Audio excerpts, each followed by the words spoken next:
نحمدہ و نصلی علی رسولہ الکریم اما بعد۔ خلا کے بعد طلاق واقع ہوتی ہے یا نہیں ہوتی؟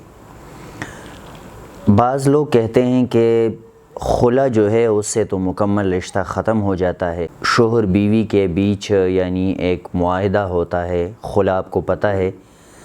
کہ عورت اگر شوہر سے کہے کہ مال کے بدلے یا مہر کے بدلے مجھے آزاد کر دیں، اور شوہر وہ اس کو اس مال وغیرہ کے بدلے میں آزاد کر دے تو اس کو خلا کہتے ہیں۔ اب مسئلہ یہ ہے کہ لوگ کہتے ہیں کہ خلا جب ہو جائے یا عدالت کے ذریعے سے ٹھیک خلا ہو جائے، کیونکہ عدالت کے ذریعے سے تقریباً 90%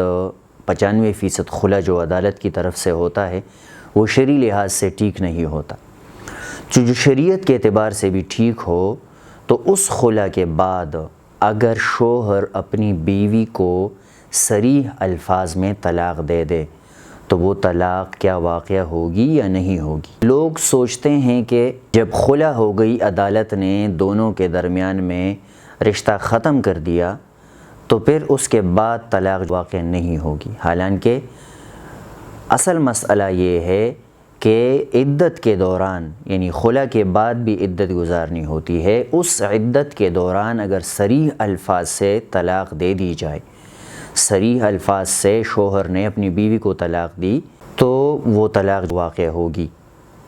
لیکن شرط اس میں یہ ہے کہ خلا سے طلاق مغلظہ یعنی 3 طلاق پورے نہ ہوئے ہوں، یہ شرط ہے۔ چونکہ آپ کو پتہ ہے کہ 3 طلاق جب پورے ہو جائیں تو اس کے بعد طلاق واقعاً ویسی بھی نہیں ہوتی، تو اگر 3 طلاق خلا کے ساتھ پورے نہ ہو جائیں تو اس کے بعد عدت کے دوران اگر شوہر بیوی کو صریح الفاظ میں طلاق دے دے تو وہ طلاق واقع ہوگی۔ اور اگر آپ یہ سوچ رہے ہوں گے کہ کس طرح طلاق واقع ہوگی کیونکہ رشتہ تو ختم ہو چکا ہے، تو اس کا جواب یہ ہے کہ اگر رشتہ ختم ہے تو پھر عدت عورت کس وجہ سے گزار رہی ہے؟ مطلب من وجہن جو ہے وہ رشتہ باقی ہے، اسی لیے تو عورت عدت گزار رہی ہے۔ تو یہ بات آپ ذہن میں رکھیں کہ عدت اسی لیے عورت گزار رہی ہے کہ من وجہ نکاح باقی ہے، کیونکہ قرآن میں اللہ رب العزت کا ارشاد ہے کہ اگر عورت اور مرد کے بیچ میں کوئی جھگڑا ہو اور اس کے بیچ حاکم بنائے جائیں، تو اگر حاکموں کو اس بات کا ڈر ہو کہ بعد میں یہ مروت کے ساتھ اور شریعت کے مطابق زندگی نہیں گزار سکیں گے، یعنی ان کی صلح ممکن نہیں ہے، فَإِنْ خِفْتُمْ أَلَّا يُقِيمَ حُدُودَ اللَّهِ، تو اس کے بعد وہ اس کو آزاد کر دے احسن طریقے سے، یعنی اپنی بیوی کے ساتھ وہ خلا کر لے، عورت مال وغیرہ وہ اپنی شوہر کو دے اور اس کے بدلے میں شوہر اپنی بیوی کو آزاد کر دے۔ اسی لیے یہ مسئلہ آپ ذہن میں رکھیں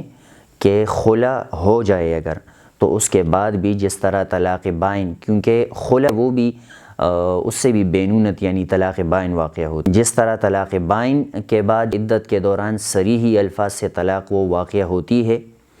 اسی طرح خلا کے بعد بھی عدت کے دوران صریح الفاظ کے ساتھ وہ طلاق واقع ہوتی ہے۔ اللہ رب العزت سمجھنے کی توفیق عطا فرمائے۔